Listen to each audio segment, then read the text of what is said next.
Focus ঠিক করুন, গোল ঠিক করুন, লক্ষ্য ঠিক করুন, উম্মার জন্য অ্যাসেট হয়ে যান প্লিজ। আমাদের উম্মার জন্য কিছু একটা ইবনে সিনা যদি থাকে তাহলে আমি গোটা পৃথিবীকে দখল করে নিতে পারি। একজন ওমর যদি থাকে গোটা পৃথিবীকে আমি দেখিয়ে দিতে পারি শাসন কাকে বলে। হ্যাবিট ছাড়া আপনি কোনোদিন এগোতে পারবেন না। আমি যেটা বলছিলাম যে আপনি ফজরের বেলা যদি ঘুম থেকে না উঠতে পারেন, আপনি দুনিয়ারে উল্টাইবেন কিভাবে? আপনি তো আপনার কাঁথাই উল্টাইতে পারতেছেন। আপনার নিজের মোরাল ডেভেলপমেন্ট লাগবে। এটা আপনাকে গ্র্যাজুয়ালি করতে হবে, এটা আপনাকেই করতে হবে, অন্য কেউ এটা হঠাৎ করে কোনোদিন তৈরি হয় না। আপনার নিজের মধ্যে আপনি ইনভেস্ট করুন, যে তখন আপনাকে ডেকে নেবে। যেখানে আপনি জান না কেন আপনার যে ক্যাপিটাল তৈরি করেছেন, আপনি আপনার সম্মান লোকেরা সময়ের, আপনি কতটুকু সময় কোথায় দিচ্ছেন তার উপর ভিত্তি করে আপনার মর্যাদা কোনোদিন নির্ধারিত হবে না। বুঝতে পেরেছেন? আপনি কতটুকু সময় দিচ্ছেন তার উপর কোনোদিন নির্ধারিত হবে না। কোন একটা জাহাজ এটা হঠাৎ করে বন্ধ হয়ে গেছে, মাঝে মাঝে গাড়িগুলো এরকম হয়, জাহাজ বন্ধ হয়ে গেছে। এখন জাহাজ বন্ধ হয়ে গেছে, কোনো কারণে আর জাহাজ চালাতে পারছে না। কি হয়েছে? তখন একজন টেকনিশিয়ানকে নিয়ে আসা হলো। টেকনিশিয়ান বলেছে আমি একটু দেখি। দেখার পরে বলে কোনো সমস্যা না, একটা হাতুড়ি নিয়ে আসেন। হাতুড়ি নিয়ে আসার পরে টেকনিশিয়ান একটা জায়গায় গিয়ে এরকম একটা কেবল করেছে, বাড়ি দিয়েছে। ও ভালো, এখন চলতেছে, জাহাজ চলছে। তো বলো বিল, বলে $50। $50? এটা তো সর্বোচ্চ $1 হওয়ার কথা। বলে হ্যাঁ, এটা $1 হওয়ার কথা, কিন্তু কোন জায়গাটায় বাড়ি দেওয়া দরকার এটা জানার জন্য $49 দেওয়া লাগবে আপনাকে। বাড়ি কোথায় দেয় আপনি এত করে বাড়ি দিতে পারেন না তো। আমি জানি কোথায় আঘাত করতে হবে, আই নো ইট। এবং এই কারণে আপনাকে আরো $49 দেওয়া লাগবে। আর কথা ঠিক, আপনাকে জানতে হবে আপনার সময়ের উপর নির্ভর করে আপনি কোনোদিন আপনার নিজকে মর্যাদাবান করতে পারবেন না, যে আমি এখানে এত সময় দিচ্ছি, ওইখানে এত সময় দিচ্ছি। But what sort of capability, skill, যোগ্যতা আপনি কি ডেভেলপ করেছেন?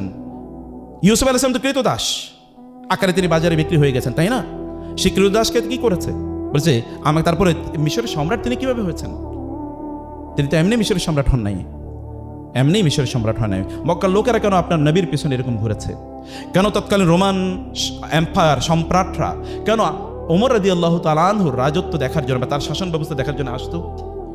কেন গান্ধীকে যখন বলা হয়েছিল, যখন পাকিস্তান ও ইন্ডিয়া যখন ভাগ হয়, তাকে বলা হয়েছিল যে পাকিস্তান মুসলমানদের তাদের তো একটা কনস্টিটিউশন আছে, কোরআন আছে, তারা সেইভাবে তাদের দেশ পরিচালনা করবে। But what do you have? আপনাদের কি আছে? আপনি কীভাবে রাষ্ট্র পরিচালনা করবেন? তিনি একটা বই দেখিয়ে বলেছেন এই বই অনুসারে। বলো বইটা কি বলেছে? Life and administration of Omar. এই ওমরের অ্যাডমিনিস্ট্রেশন কি ছিল এটাই আমার জন্য কিছু লাগবে না। এই পৃথিবীর সর্বশ্রেষ্ঠ অ্যাডমিনিস্ট্রেটরের নাম হলো ওমর ইবনুল খাত্তাব রাদিয়াল্লাহু তাআলা আনহু। কোত্থেকে শিখেছেন? কোত্থেকে পড়েছেন? আপনার সেই জেনিয়াস, আমরা সেরকম একটা জেনিয়াস নিজকে এরকম একটা জায়গায় আপনাদেরকে নিয়ে যাওয়া দরকার। মোরাল ক্যাপিটাল নিজের মধ্যে অবশ্যই বিল্ড আপ করতে হবে। মোরাল ক্যাপিটাল বিল্ড আপ করতে হবে, ইন্টেলেকচুয়াল ক্যাপিটাল এর পাশাপাশি আপনার স্পিরিচুয়াল ক্যাপিটাল বিল্ড আপ করতে হবে। আপনি অনেক সফল, কিন্তু আল্লাহর সামনে আপনার সামান্য কোনো দাম নাই। যেমন ফেরাউনকে যখন লোহিত সাগরে নিমজ্জিত করে হত্যা করা হয়, তখন ফেরাউন বলছিল আমানতু বিল্লাযী আমানা বিহি বানু ইসরাঈল। বানু ইসরাইল অথবা মূসা এবং হারুন যেই রবের প্রতি ঈমান এনেছেন, আমি তার প্রতি ঈমান আনলাম।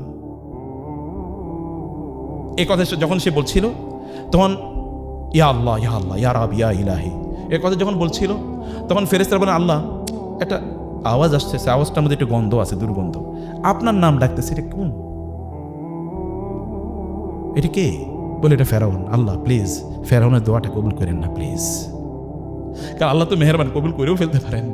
প্লিজ আল্লাহ ফেরাউনের দোয়া কবুল করেন না। অন্যদিকে ইউনুস আলাইহিস সালাম যখন মাছের পেটে, ফানাদা ফিজ যুলুমাতি আল্লা ইলাহা ইল্লা আনতা সুবহানাকা ইন্নী কুনতু মিনাজ জালিমিন। ফেরেশতারা বলেন আল্লাহ একটা আওয়াজ শুনতে পাচ্ছি, এই আওয়াজ পরিচিত মনে হয়, মনে হচ্ছে আর অনেকবার এই আওয়াজ, আপনার নামের এই আওয়াজ অনেকবার শুনেছি, কণ্ঠটা খুব পরিচিত। আল্লাহ কে? বলে ইউনুস। বলে আল্লাহ দ্রুত ইউনুসের দোয়া কবুল করে নেন প্লিজ, দ্রুত কবুল করে নেন। আল্লাহ তাআলা বলেন ফাসতাজাবনা লাহু ওয়া নাজ্জাইনাহু মিনাল গাম ওয়া কাযালিকা নুনজিল মুমিনিন। আপনারা যারা আরবি ভাষা বুঝেন, এটা বাবুল ইস্তেফাল। বাবুল ইস্তেফালের একটা খাসিয়ত হচ্ছে এটা দ্রুত, ইমিডিয়েটলি, এখনই। বলে ফাসতাজাবনা, আমি immediately responded to his prayer. ওয়া নাজ্জাইনাহু মিনাল গাম, এবং বাবুত তাফঈল এর একটা খাসিয়ত হচ্ছে ব্যাপকতা, আল কাসরা বুঝায়। আমি তাকে এমনভাবে সেখান থেকে উদ্ধার করে নিয়ে আসলাম যেন এতদিন এই যে মাছের পেটে ছিল, সমুদ্রের মধ্যে ছিল, তার মধ্যে যে বিভিন্ন ধরনের প্রবলেম তৈরি হওয়ার কথা, এগুলো কিচ্ছুই হয় না, কারণ তার শরীরটা তুলতুলে হয়ে যাওয়ার কথা, এখানে বিভিন্ন ধরনের গোটা ইত্যাদি তৈরি হয়ে যাওয়ার কথা, অনেক কিছু, কোনো কিছু হয় নাই। তরতাজা মানুষ সেখান থেকে বের করে নিয়ে এসেছি আমি তাকে। আপনার জন্য ফেরেশতারা গর্ব করে কিনা? স্পিরিচুয়াল আপনার নিজেকে এভাবে ডেভেলপ করছেন কিনা, নাকি শয়তান আপনার ব্যাপারে গর্ব করে? ফেরেশতারা গর্ব করে কিনা? ফেরেশতাকে বলে কিনা? রাসূল ইসলাম একবার ঘর থেকে বের হলেন, তিনি দেখলেন কয়েকজন লোক মসজিদে নববীতে বসে আছে। তিনি তাদেরকে বললেন, মা আজলাসাকুম হুনা, কিসে তোমাদেরকে এখানে বসিয়ে রেখেছে? তারা বললেন, আমরা এখানে কেবল আল্লাহর জিকির করার জন্য, আল্লাহকে নিয়ে আলোচনা করা ইত্যাদির জন্য আমরা বসে আছি। রাসূলুল্লাহ সাল্লাল্লাহু আলাইহি ওয়াসাল্লাম বললেন, আস্তাহলিফুকুম, আমি তোমাদেরকে আল্লাহর নামে শপথ করে জিজ্ঞেস করছি, তোমরা কি এই জন্য কেবল বসে আসছো এখানে? আল্লাহু আজলাসাকুম, মানে আল্লাহ কেবল তোমাদেরকে এখানে বসিয়ে রেখেছে, মানে আল্লাহর জিকিরই, আল্লাহর উদ্দেশ্য আল্লাহর জন্যই করছো? বলে হ্যাঁ, এই জন্যই বসে আছি। তিনি বললেন, লান আস্তাহলিফাকুম তুহমাতান লাকুম ওয়ালাকিন্না জিবরিল ক্বাদ জাআনি ওয়া আখবারানি আন্নাল্লাহ ক্বাদ ইউবাহি বিকুম আল মালাইকা। তিনি বললেন, আমি তোমাদেরকে সন্দেহ করে জিজ্ঞেস করছি না, বরং আমি একটু বিস্মিত হয়েছিলাম যে ফেরেশতা জিবরিল আমাকে মাত্র এসে বলে গেল, তোমাদের কথা আল্লাহ তাআলা সবচেয়ে গুরুত্বপূর্ণ ফেরেশতা যারা, প্রধানতম ফেরেশতা যারা, তাদের সাথে আলোচনা করছেন এবং গর্ব করে বলছেন, দেখো এই যে আমার বান্দারা, দেখো তোমরা না বলছিলা কেন বানাই, এবার দেখো কেন বানাইছি। সহিহুল বুখারী হাদিস, যে আমি কিন্তু এই কারণে তোমাদেরকে জিজ্ঞেস করছি। সম্মানিত ভাইয়েরা, বোনেরা, আপনার নিজের মোরাল ডেভেলপমেন্ট লাগবে। এটা আপনাকে গ্র্যাজুয়ালি করতে হবে, এটা আপনাকেই করতে হবে, অন্য কেউ এটা হঠাৎ করে কোনোদিন তো হয় না। আপনার রাসূলের ব্যাপারে আল্লাহ তাআলা কি বলেছেন দেখেন, তিনি তো এখন নবী, তো তার তো পার্সোনাল গ্রোথের আর প্রয়োজন নাই। কিন্তু আল্লাহ কি বলেছেন, ইয়া আইয়ুহাল মুযাম্মিল কুমিল লাইলা ইল্লা কালিলা নিসফাহু আও ইনকুস মিনহু কালিলা আও জিদ আলাইহি ওয়ারাত্তিলিল কুরআনা তারতিলা। রাতের অর্ধেক, তার চেয়ে বেশি অথবা তার চেয়ে কম, অথবা পুরা রাত দাঁড়িয়ে আপনি সালাত আদায় করুন। ওয়ামিনাল লাইলি ফাতাহাজ্জাদ বিহি নাফিলাতাল লাক। আমরা পড়ি 5 ওয়াক্ত নামাজ, তিনি প্রতিদিন 6 ওয়াক্ত পড়তেন। আমরা পড়ি 17 রাকাত, তিনি প্রতিদিন কমপক্ষে 40 রাকাত পড়তেন সাল্লাল্লাহু আলাইহি ওয়াসাল্লাম। তার কি নামাজ পড়া লাগে নাকি? তার কি নামাজ পড়া লাগে নাকি? লাগে না তো। কোন নামাজ পড়বেন? আল্লাহ তাআলা তো কদ গাফারা লাকা মা তাকাদ্দামা মিন যামবিকা ওয়া মা তাআখার। আল্লাহ তাআলা তার পূর্বের এবং পরের সব গুনাহ মাফ করে দিয়েছেন, তার তো সালাত পড়ার প্রয়োজন হয় না। কিন্তু তার কি গ্রোথের প্রয়োজন নাই? তার কি আল্লাহর আরো ভালোবাসা পাওয়ার প্রয়োজন নাই? অবশ্যই আছে, অবশ্যই আছে। রাসূলুল্লাহ সাল্লাল্লাহু আলাইহি ওয়াসাল্লাম তিনি এভাবে সালাত আদায় করেছেন, এবং আসা আন ইয়াবআসাকা রাব্বুকা মাকামান মাহমুদা, আপনাকে আল্লাহ তাআলা মাকামে মাহমুদ প্রদান করবেন, আপনি এই পৃথিবীর শ্রেষ্ঠতম ডক্টরে পরিণত হতে পারেন। আপনার কিছু সময় যিনি আপনাকে সৃষ্টি করেছেন তাকে প্রদান করুন। এটা লস না, এটা ইনভেস্টমেন্ট। এটা লস না, এটা ইনভেস্টমেন্ট। আপনি ভালো মানুষ না হলে আপনার এগুলো কোনো কাজেই লাগবে না। এগুলো কেউ অস্ত্র তৈরি করে, সে অস্ত্র দিয়ে মানুষ মারার জন্যে, কেউ অস্ত্র তৈরি করে মানুষকে রক্ষা করার জন্য। আপনি কোনটা করেছেন? ইমাম রাজি রাহিমাহুল্লাহকে যখন বলো আপনি একটু বিষ বানিয়ে দেন, বলে কেন? বলে কাজে লাগবে, আমাদের প্রশাসনিক কাজে লাগে। বলে আমি তোমাদেরকে এই বিষ বানিয়ে দেবো না, কারণ তোমরা এই বিষ খারাপ কাজে ব্যবহার করো, এই ফর্মুলাই দেবো না। জুলুমের শিকার হয়েছেন তারা, কিন্তু তারপরে তারা ধ্যান নাই। আর এখন আপনি দেখেন সবচেয়ে বড় মারণাস্ত্র, এটা রাষ্ট্রের কাছে যেটা থাকে, ক্রিমিনালদের কাছে বা সন্ত্রাসীদের কাছে তার চেয়ে লেটেস্টটা থাকে। অ্যান্টিভাইরাস যারা বানায়, এরা যেটা বানায়, আর যারা ওই যে করে কি বলে হ্যাকিং যারা করে, ওদের কাছে এর চেয়ে লেটেস্ট ভার্সনটা আছে। যারা বানাইছে এদের কাছে কম ভার্সনটা, আর ওদের কাছে আরো লেটেস্ট ভার্সনটা হ্যাকারদের কাছে। আপনি কি করবেন? ওরা আরো বড় অস্ত্র নিয়ে বসে আছে, ওদেরকে ট্যাকল দেওয়ার জন্য স্টাডি করা লাগে, যে কি করছে আমি একটু স্টাডি করি, ওদের মানসিকতা স্টাডি করার জন্য। ইন্টেলেকচুয়ালি কেবলমাত্র মানুষ ডেভেলপ হলেই চলে না, মানুষের অনেক বুদ্ধি আছে, সেটা খারাপ কাজেও লাগতে পারে। কিন্তু আপনি যদি মোরালি বা রিলিজিয়াসলি আপনার কানেক্টিভিটি যদি আপনার রবের সাথে তৈরি না হয়, তাহলে এগুলো কোনোদিনই আপনার কাজে লাগবে না। রাতের বেলা আপনি তাহাজ্জুদে দাঁড়িয়ে যান না কেন? যদি আপনি কেন আপনার রবকে বলতে পারেন না যে রব আমি এরকম হতে চাই? আপনি যে জায়গায় আছেন, আপনি জানেন মেডিকেল প্রফেশনের চেয়ে বড় ইবাদত আর কি হতে পারে? আমি তো চোখে দেখি না, আমি তো চোখে দেখি না। রাসূলুল্লাহ সাল্লাল্লাহু আলাইহি ওয়াসাল্লাম কি এই কথা বলেন নাই? যদি কোনো একজন ব্যক্তি কোনো একজন অসুস্থ রোগীকে দেখতে যায়, অসুস্থকে বা রোগীকে দেখতে যায়, সকালবেলা তাহলে সন্ধ্যা পর্যন্ত 70,000 ফেরেশতা তার জন্য দোয়া করতে থাকে। আর তিনি যদি সন্ধ্যায় দেখতে যান, তাহলে সকাল পর্যন্ত 70,000 ফেরেশতা তার জন্য দোয়া করতে থাকে। এটা তো দেখতে যাওয়ার, যিনি চিকিৎসা দেবেন তাহলে তার অবস্থা কি হইতে পারে আমি জানি না। কত ফেরেশতা তার জন্য দোয়া করবে? যিনি চিকিৎসা দিচ্ছেন তিনি কেবল দেখতে যান না, তিনি আমরা বলেছি আপনাকে যে নলেজ যখন আপনি অর্জন করবেন তখন আপনি বাউন্ডারিটা বুঝতে পারবেন। আপনি কেন শরিয়া নলেজ আপনার লাগবেন? আপনি সেকুলার এথিক্স পড়ছেন, মেডিকেল কলেজের এই এথিক্স তো মুসলমানদের তৈরি না, অথচ মুসলমানদের তৈরি হলো মেডিকেল সায়েন্স। ইবনে সিনারা মেডিকেল সায়েন্সের প্রতিষ্ঠাতা। কমপক্ষে 300 থেকে 400 বছর পর্যন্ত ইউরোপে মুসলমানদের টেক্সট বুক পড়ানো হয়েছে।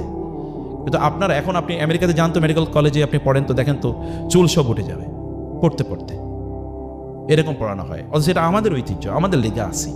তারা এখন পড়ছে, তারা এখন পৃথিবীর সবচেয়ে বড় বড় ডাক্তার, সব মেডিকেল সায়েন্সে। আমি জানি না, স্যার নিশ্চয়ই বলবেন, আমরা যে বইগুলো পড়ি এগুলো কি কোনো মুসলমানদের লেখা বই? আপনার মেডিকেল সায়েন্সে যে বই পড়েন কারা লেখছে? দেখবেন সব হিন্দুরা, মানে ইহুদিরা অথবা খ্রিস্টানরা লেখছে, সব ইউরোপ আমেরিকানরা। কেন আপনারা লিখতে পারলেন না? কেন আপনি নিজকে এই চ্যালেঞ্জ গ্রহণ করেন না যে মেডিকেল সায়েন্সের এই জায়গায় আমি বই লিখব? আপনি কেন জানবেন না যে আমি মেডিকেল এথিক্সে, মানে কিভাবে শরিয়া ম্যান্ডেটেড বা শরিয়া কমপ্লায়েন্ট মেডিকেল প্র্যাকটিস কিভাবে করতে, আমি এর উপর আমি গবেষক হব, আমি বিশেষজ্ঞ হব। এরকম তো কোর্স আছে, এরকম সাবজেক্ট আছে, কেবল ওই জায়গাটা আমরা দেখি না। এর উপর আপনি এক্সপার্ট হয়ে যান। যে আমি আপনার জান অসংখ্য ঘটনা আছে। আমাদেরকে 3-4 দিন আগে একজন ফোন করলো, বলে স্যার আমি তো একটা বিপদে পড়ে গেছি, আপনার মাসালা লাগবে কি? বলে আমি আমার কাজিনকে খুবই পছন্দ করি, ছোটবেলা থেকে তাকে ভালোবাসি, কিন্তু তার মা আমার দুধ পান করাইছে, এখন করবো কি? এমন হারাম। অনেক আলোচনা, লম্বা ছোট করে বলছে। বলে স্যার আমি ছোটবেলা থেকে তারে পছন্দ করি। বুঝতে পেরেছেন? প্রিয় ভাইরা, বন্ধুরা আমার, আপনাদের রিলিজিয়াস দিনই নলেজের দিক থেকে যেমন এটা হন, আপনার দিনই আপনার শরিয়া কোর্স করেন, আপনার মুসলমান কিনা এটা কে আইডেন্টিফাই করবে? তার জন্য আপনার আকীদা জানতে হবে যে আমার দিন কি। অনেকে আমাদেরকে প্রশ্ন করে সুন্নত নামাজ পড়ার জন্য উজু করা লাগবে কিনা, সুন্নত পড়ার জন্য উজু করা লাগবে কিনা, এটা জিজ্ঞেস করে অনেকে। অন রেকর্ড বলছি, বিশ্বাস করেন, জিজ্ঞেস করে যে সুন্নত নামাজ পড়ার জন্য আবার উজু করা লাগবে কিনা। মনে করছে শুধু ফরজ পড়ার জন্য উজু লাগে।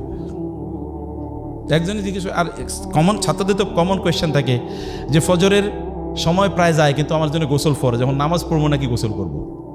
কারণ গোসল করতে গেলে কি সূর্য উঠে যাবে। This are common questions and the people don't know. তাহলে তার গ্যাপটা কোথায়? আপনাকে বেসিক্স অফ ইসলাম এটা জানবেন না। আপনি অনকের তমকের বই পড়েছেন, আপনি যদি কমন মানুষ যে সকল বই পড়ে সেগুলো পড়েন, আপনি কমন থেকে যাবেন। আনকমন মানুষ যে বই পড়ে, আপনাকে আনকমন বই পড়তে হবে। আনকমন বই হচ্ছে কোরআন। কমন মানুষের বই হচ্ছে ফেসবুক, ওটা কমন মানুষের বই, আপনি সেটা পড়েন কেন? কমন মানুষের বই হলো পত্রিকা, মনে হচ্ছে না পত্রিকা খাবে। আপনি কেন খান পত্রিকা? পত্রিকার অধিকাংশ তথ্য নিউজ এগুলো সব বায়াসড, ফেক।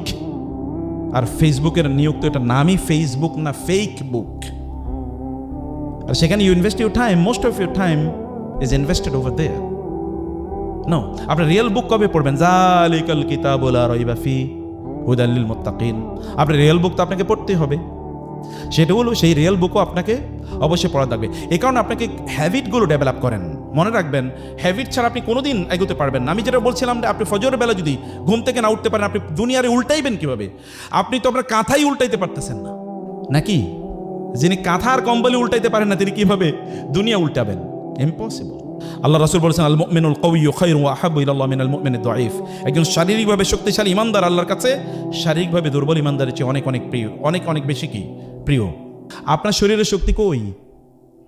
আপনি কেন শারীরিকভাবে শক্তিশালী না? আপনি খান হলো জাঙ্ক ফুড, ফাস্ট ফুড। যে ফুড ফাস্ট আসে সেই ফুড ফাস্ট যায়, যেটা ধীরে আসে এটা ধীরে যায়। আপনি এই ফুডে কেন অভ্যস্ত হবেন? এটা তো আপনার ফুড না। আপনি কি মনে করেন যে আপনার ইঞ্জিন ফেরারি অথবা বিএমডাব্লিউতে আপনি কোক ঢেলে দেবেন, এরপরে এটা আপনার 180 গতিতে তারপরে নিয়ে যাবে কোথাও? আপনার ইঞ্জিন, শরীরের ইঞ্জিনটা, লোকোমোটিভটা, সেটি তো অবশ্যই ফেরারি গাড়ির চেয়ে অনেক বেশি দামি। এখানে ভরতেছেন কি?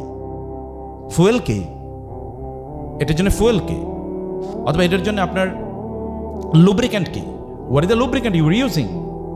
সেটা আপনি করতে হবে।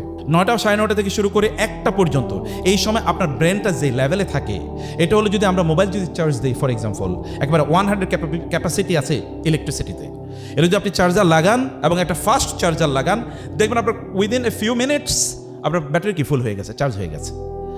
আর যদি একটা লো গ্রেডের ব্যাটারির সাথে আপনি কানেকশন দেন, তাহলে দেখবেন 3-4 ঘন্টা চলে যাচ্ছে, কি ব্যাটারি আপনার গাড়ি চার্জ হয় না, মোবাইল চার্জ হয় না। এটা আপনার যে ব্র্যান্ড যে চার্জ নেবে, চার্জ নেওয়ার জন্য তো এই সময়, আপনি ওই সময় জেগে আছেন, তাহলে আপনি এরপরে কেন আপনি মনে করবেন যে আপনি খুবই শক্তিশালী থাকবেন শারীরিকভাবে?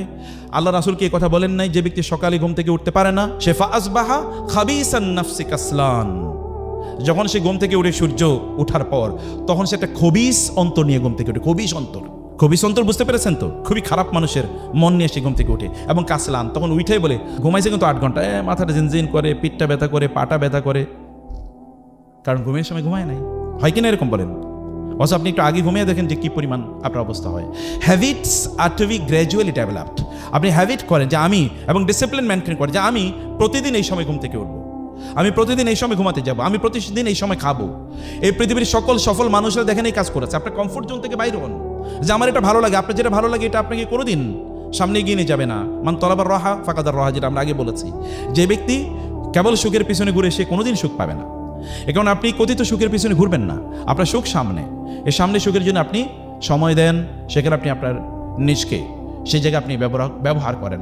এবং যেটা করবেন একটা জিনিস কমপক্ষে 10 দিন। আল্লাহ রাসূলের কাজকে ছিল কানা আহাব্বুল আমালি ইলাল্লাহি আদওয়ামুহা ওয়া ইন কাল্লা। রাসূল ইসলাম যেটা করতেন এটা কোনোদিন ছাড়তেন না, কম করে হলো তিনি সেটি করে যেতেন। আপনি যেটা করছেন এভরিডে, ডু ইট এভরিডে।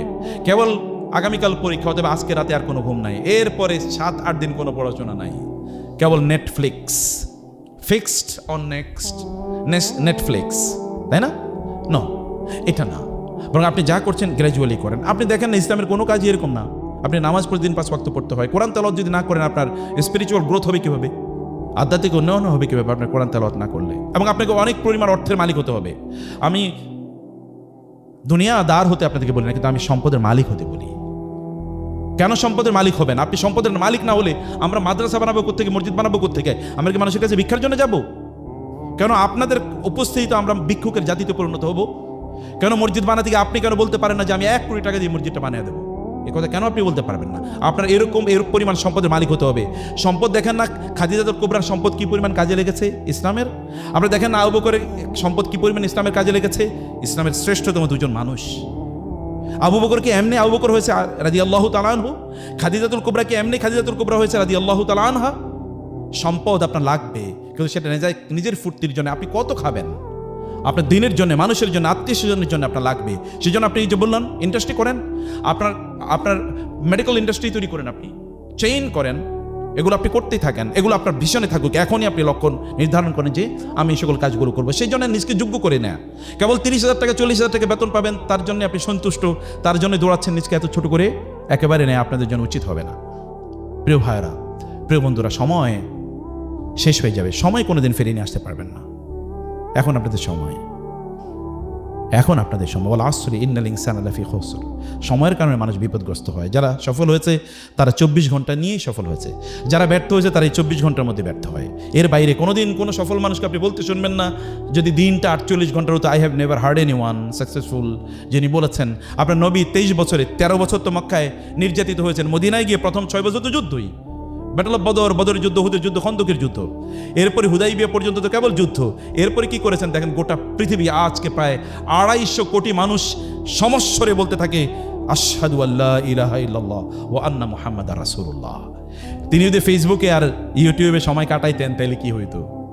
তখন ফেসবুক আর ইউটিউব ছিল না, কিন্তু কম্পোনেন্ট শয়তানের ট্রিক সবসময় একরকম, কেবল খোলস পাল্টায়। শয়তানের ট্রিক সবসময় একরকম, একই কাম তখনও যা ছিল এখনও আছে, কেবল প্যাটার্ন চেঞ্জ হয়েছে, আর কিছু না।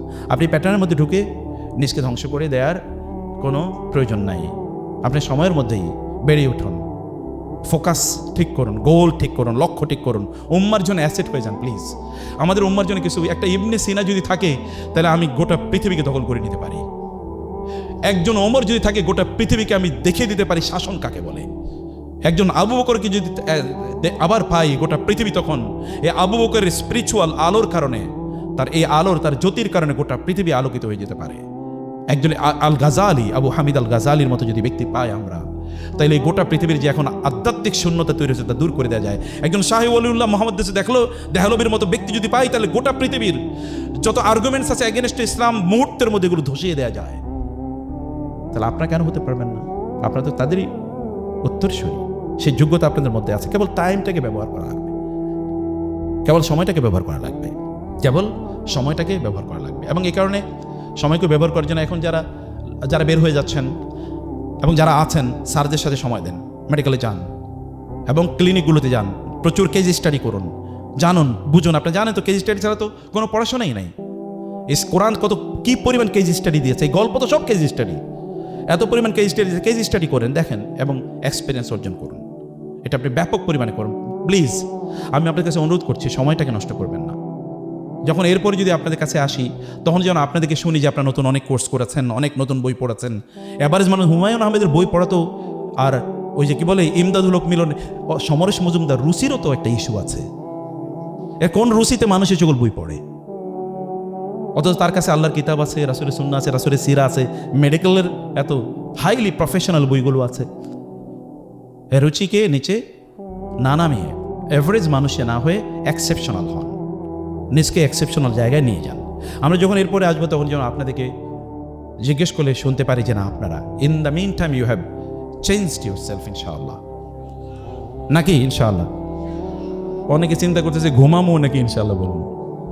আপনারা কেবল শুনলেই চলবে না, আমল করা লাগবে। যে এখনো সামনে যতটুকু সময় আছে আরও জ্ঞান অর্জন করার চেষ্টা করুন। আপনারা বিদেশে যান, ইউরোপে যান, আমেরিকা যান, সেখান থেকে জ্ঞান অর্জন করে ফিরে আসার জন্য, নট সেটেল ডাউন হওয়ার জন্য। ভালো করে মনে রাখবেন, অমুসলিম দেশে সেটেল ডাউন হওয়ার অনেকগুলো কন্ডিশন আছে। তোমাদের একটা কন্ডিশন হলো আপনার পরবর্তী প্রজন্মকে আপনি রক্ষা করতে হবে।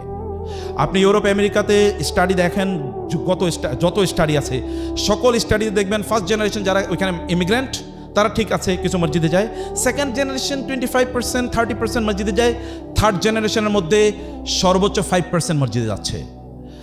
আর বাকি 90 থেকে 95% তাদের জেন্ডার পর্যন্ত জানে না। অথবা আমি যেটা বলছি, আপনারা যাবেন ওই সকল দেশে, কিন্তু আপনারা পড়তে যাবেন, তাদের জ্ঞানগুলো অর্জন করে নিয়ে আসুন। আপনি জানেন জাপান যখন দ্বিতীয় বিশ্বযুদ্ধে কি হয়েছে, এই জাপানকে কি করে ফেলেছে আমেরিকা। এই জাপানের লোকেরা তারপরে তারা পাঠিয়েছে জার্মানিতে তাদের লোকজনকে, কয়েকজনকে পাঠালো, যাও ওইখান থেকে পড়ে আসো। কন্ডিশন হলো তোমরা যখন ফিরে আসবে তখন ওই দেশে তোমরা যা বেতন পাবে তার চেয়ে দ্বিগুণ দেবো। তারা ফিরে এসছে, বললো যে তোমাদের কোনো চাকরি নাই, তোমাদের চাকরি হলো তোমরা যা শিখেছো তাই, এই টেকনোলজি ট্রান্সফার যেটাকে বলে, এই টেকনোলজি অন্যদেরকে শিখিয়ে দাও। হাতে কলমে শিক্ষা, কোনো ইউনিভার্সিটির প্রয়োজন নাই। চায়নার উত্থানের পূর্ব পর্যন্ত, এখন থেকে 5-7 বছর আগের কথা আমি বলছি, জাপান তখনও গোটা পৃথিবীর সেকেন্ড লার্জেস্ট ইকোনমি। 1 নম্বর ইকোনমি আমেরিকা, 2 নম্বর ইকোনমি হচ্ছে জাপান। ছোট্ট একটা দেশ, কিছুই নাই, কেবল উৎপাদন, ইন্ডাস্ট্রি, এর বাইরে কিছু নেই। এখন চায়না এগিয়ে গেছে, এখন চায়না সেকেন্ড হয়েছে, আর থার্ড হচ্ছে জাপান। কি আছে? কি আছে? কিছুই নাই। তাইলে কি হলো? সত্যিকার অর্থে আপনি ওইখানে যান, জ্ঞান অর্জন করেন, ফিরে আসেন, আপনারা বড় কিছু করেন, যেন আপনি 10 বছর পরে যেন আপনি বলতে পারেন বাংলাদেশের সর্বশ্রেষ্ঠ মেডিকেল সার্ভিসটা আমরা দিচ্ছি। এটা বলতে পারবেন না ইনশাআল্লাহ? ইনশাআল্লাহ করেন। ছোট ভিশনকে ছোট করবেন না। You are eagles and you will be flying the sky. আপনার জন্য ইগলের জাতি, আপনারা নিচে করবেন, আপনারা আকাশে উঠবেন। আপনাদেরকে আকাশে ওড়ার মতো সক্ষমতা, যোগ্যতা আল্লাহ দিয়ে দিয়েছেন। আর আপনাদের সাথে আপনাদের রব আছে, টেনশন কোথায়? মুসা আলাইহিস সালাম যখন সমুদ্র পার হবেন, তার সাথীরা তাকে বলেন ইন্নাল আমুদ্রাকুন, আমরা তো ধরা খেয়ে গেছি। মুসা বলেন না, আল্লাহর কসম, ইন্না রব্বি মাই সায়াহদিন, আমার রব আমাকে দেখাবেন, পথ দেখাবেন তিনি, আমরা ধরা খাচ্ছি না। মুসা আলাইহিস সালাম আল্লাহকে বললেন আল্লাহ পথ দেখান। আল্লাহ তাআলা বলেন আপনার হাতে লাঠি আছে, লাঠি দিয়ে কি করেন? সমুদ্রে আঘাত করেন, 12টা রাস্তা তৈরি হয়ে গিয়েছে। রাসূল সাল্লাল্লাহু যখন ওই যে সাউর গুহায় যখন তিনি লুকিয়ে আছেন, আবু বকর বলেন ইয়া রাসূলুল্লাহ, ওরা তো চলে এসে, ওরা কিন্তু আমাদেরকে দেখে ফেলবে, তাইলে তো শেষ। আবু বকর রাদিয়াল্লাহু রাসূল বলেন না না, লা তাহজান ইন্নাল্লাহা মা'ানা, টেনশন করুন, আল্লাহ আমাদের সাথে আছেন। আপনাদের রব আপনাদের সাথে আছেন, টেনশন কি? রবকে আপনি বলেন আমি এটা হতে চাই, বলেই দেখেন প্লিজ। আমার ব্যক্তিগত জীবনে আল্লাহর কাছে চেয়েছি কিন্তু পাই না, এটা কোনোদিন ঘটে নাই। আমি বলে গেছি কিন্তু ভুলে গেছি, কিন্তু দেখছি ওটা হয়ে গেছে। আল্লাহ সবাইকে অনেক কল্যাণ দান করে। আল্লাহ তুমি আমাদের আজকের আয়োজনটাকে কবুল করে নাও। যারা এই উদ্যোগ নিয়েছে তাদেরকে অনেক বারাকা দাও আল্লাহ।